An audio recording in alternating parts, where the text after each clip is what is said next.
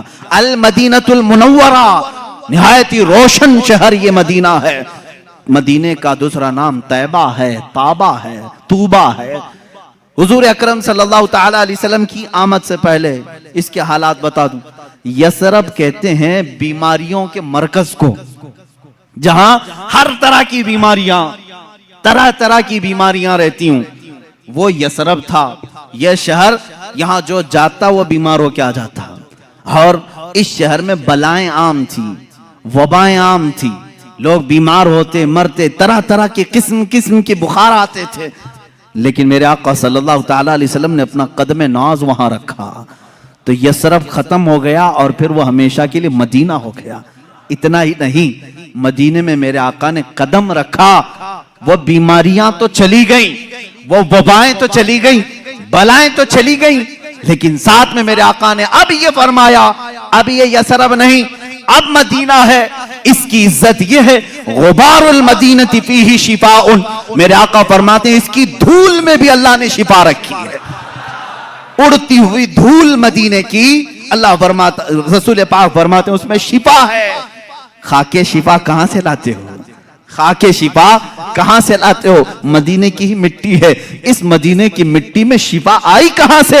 مٹی تو زمین کی ہے, وہ قدم ناز کی برکت ہے. میرے آقا صلی اللہ تعالی علیہ وسلم کے قدمہائے ناز جہاں رکھے جائیں. اب بریلی کے امام اعلی حضرت فاضل بریلوی رضی اللہ تعالیٰ عنہ نے اپنے اشعار میں جو تمنائیں کی ہیں وہ ہلکی پھلکی نہیں ہیں, ہلکی پھلکی نہیں ہے. مدینے میں قدم رکھا رسول پاک نے, ساری بلائیں ختم, وبائیں ختم, بیماریاں ختم. لیکن وہ زمین اب شفا کا مرکز بن گئی. جو وہاں جائے, مٹی اٹھائے, اپنی جلد پر لگائے, صحت یاب ہو جائے. اب یہ حدیث پاک میں موجود ہے. اعلیٰ حضرت فرماتے ہیں یا رسول اللہ صلی اللہ تعالی علیہ وسلم, آپ کے یہ جو کفے پا کہتے ہیں تلووں کے نیچے والا حصہ, کف کہتے ہیں ہتھیلی کو, پا کہتے ہیں پیر کو, کفے پا, پیروں کا جو تلوہ ہے اتنا مقدس ہے کہ رکھ دیں تو بیماریاں ختم, بلائیں ختم, وبائیں چلی جائیں اور پھر وہ مرکز شفا بن جائے. تو کیوں نہ میں تمنا کروں. بریلی کے امام نے یوں کہا, دل کرو ٹھنڈا میرا وہ کفے پا چاند سا. چاند جیسا جو کفے پا ہے آپ کا, یا رسول اللہ دل کرو ٹھنڈا میرا وہ کفے پا چاند سا, سینے پہ رکھ دو ذرا تم پہ کروڑوں درود. تمنائیں کیسی ہیں. بریلی کے امام نے تمنا کیا کیا, یا رسول اللہ وہ کفے پا ذرا میرے سینے پر بھی رکھ دو تاکہ سینے کے اندر موجود ساری وبائیں ختم ہو جائیں. اور بلکہ حضور اگر کسی کے سینے پر کفے پا رکھ دیں اس کا سینہ بھی مرکز شفا بن جائے, وہ جس سے ملاقات کرے. اسی لیے یقیناً اعلیٰ حضرت کی دعا قبول ہوئی ہوگی. خواب میں کبھی نہ میرے آقا نے اپنا قدم پاک یا کفے پا سینے پر دیا ہوگا, اس لیے کہ نہ کہنا میرے رسول کی عادت ہی نہیں. اعلیٰ حضرت نے اگر دعا کیا ہے سینہ مبارکہ پر قدم ناز رکھا ہوگا تو اب جیسے مدینے سے بلائیں ختم ہوئی, وبائیں ختم ہوئی, مدینہ مرکز شفا ہو گیا, یہاں بریلی کے امام کا سینہ عشق و محبت کا امام بن گیا. جو سینے سے لگا اس کے اندر بھی عشق آ گیا, جو ان کی باتیں کیا اس کے اندر بھی محبت و عشق بھر گئی.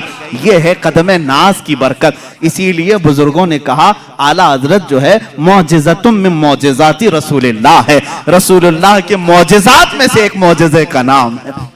عزیزان گرامی, حضور اکرم صلی اللہ تعالی علیہ وسلم کے میں نے آنکھیں مبارکہ, دست مبارکہ, چہرے مبارکہ, کان مبارک, آپ کے قدم مبارک کا ذکر کیا. ایک عظیم چیز ہے جس کے صحابہ بھی مشتاق تھے, ایک عظیم چیز ہے, وہ ہے میرے آقا صلی اللہ علیہ وسلم کا پسینہ مبارک کا. اللہ اللہ واللہ جو مل جائے میرے گل کا پسینہ. یہ امام عشق و محبت, کہاں کہاں میں ان کو چھوڑوں, اپنی تقریر آگے بڑھتی نہیں. بریلی کو چھوڑے بغیر جہاں جہاں جائیں سہارا لینا ہی ہے.